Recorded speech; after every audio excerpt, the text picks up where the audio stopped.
হরে কৃষ্ণ।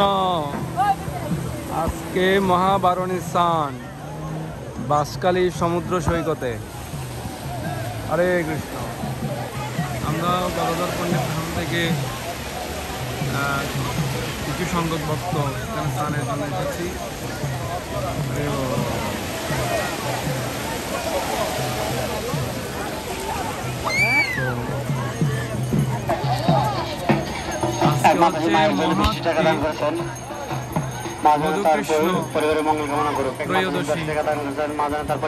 বিশেষ করে আছে সিলেটের মধ্যে এই অদ্বৈত ঠাকুর ওনার মার জন্য সমস্ত তীর্থকে জাদুকাটা নদীতে নিয়ে এসেছেন।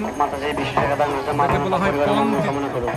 উনি পণ করেছেন সমস্ত তীর্থকে আনার জন্য এবং সমস্ত তীর্থরা ওখানে এসেছে। শ্রী অদ্বৈত ঠাকুরের মাকে বর প্রদান করেছিল যে আপনি আমাদের থেকে কি চান। তো অদ্বৈত ঠাকুরের মা সমস্ত জীবের মঙ্গলের জন্য বলছে এই তিথিতে মধুকৃষ্ণ ত্রয়োদশীতে আপনারা প্রতি বছর এখানে জাদুকাটা নদীতে আসবেন। সকল ভক্তবৃন্দের প্রতি দৃষ্টি আকর্ষণ করে বলছি, আপনারা যারা মায়ের স্বামী মহারাজ করবেন অল্প কিছু সময়ের মধ্যে আমাদের মায়ের বিদায় যাত্রা শুরু হবে। অল্প কিছু সময়ের মধ্যে আমাদের মায়ের বিদায় যাত্রা শুরু হবে।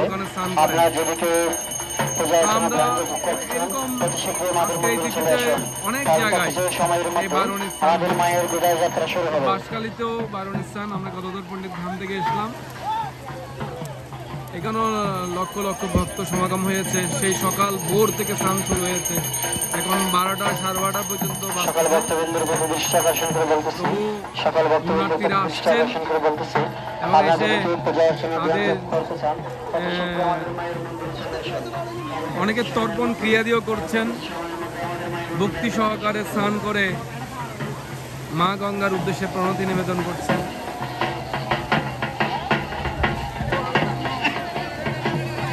হরে কৃষ্ণ। আমাদের দিকেও আসছেন। এইভাবেই আমাদের আত্মাকে পরিশুদ্ধ করা হয়।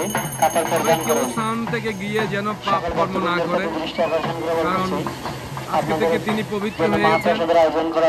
এইভাবে তিনি হরে কৃষ্ণ মন্ত্র জপ করবেন, একাদশী ব্রত রাখবেন, ভগবানকে ভোগ লাগায় প্রসাদ পাবেন। এভাবে যদি কেউ জীবনযাপন করে তার শরীরে পাপ প্রবেশ করে না। কিন্তু সেই স্নান করার পরে যদি আবার সেই ঘরে গিয়ে আগের মতো পাপ কর্মে লিপ্ত হয়, মাংসাহার, অবৈধ সঙ্গ, জুয়া, পাশা খেলা, এই সমস্ত কর্মে লিপ্ত হলে আবার শরীরের ভিতর তার শরীরে পাপ প্রবেশ করে। এটাকে বলা হয় হস্তিস্নানম। হস্তিস্নান মানে হস্তিরও স্নান করে, আবার ধুলাবালি মাকে। তো কেউ স্নান পবিত্র নদীতে সমুদ্রে যদি স্নান করে, পুণ্যতিথিতে স্নান করে, তাহলে সেই সমস্ত পাপ থেকে মুক্ত হয়। ঠিক আছে, সাথে সাথে ধরে রাখতে হবে। জয় শ্রী প্রভুপাদ কি। হরে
পরিবারের মঙ্গল কামনা করেন।